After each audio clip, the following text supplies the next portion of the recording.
Readings from the Letters and Diaries of Etty Hillesum. June 27th, 1942. Those sweet peas are driving me almost crazy with their exciting, indefinable red color.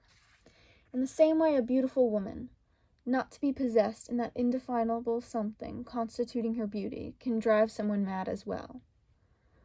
One should not want to possess and to grasp everything.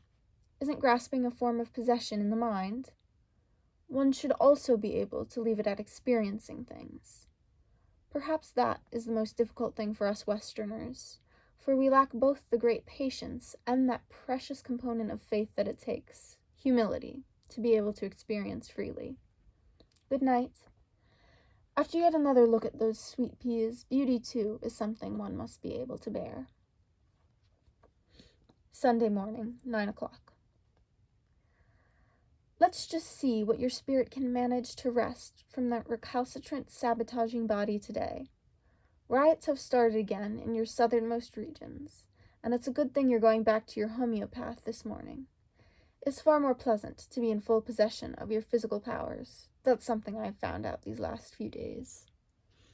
With 5 charcoal tablets and 1 peppermint on an empty stomach, I read the first chapter of Genesis.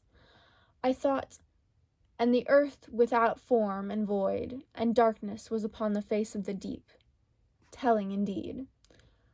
Perhaps it is impertinent of me to say so, but I find the rest of that first chapter very naive. I was particularly touched by the great whales. I have tried forays into the Bible from various angles before, once through St. John, another time through the Psalms, and so on. But now I have resolved to start at the very beginning of the Old Testament, and every morning I go a step further on an empty stomach. I must ask my Bible-reading friend why it is that I should find that first chapter so touchingly naive, a thought inspired by the sweet peas and Karl Nutzel. Last night, I felt the almost unbearable beauty of the rose-red sweet peas standing there amidst my books.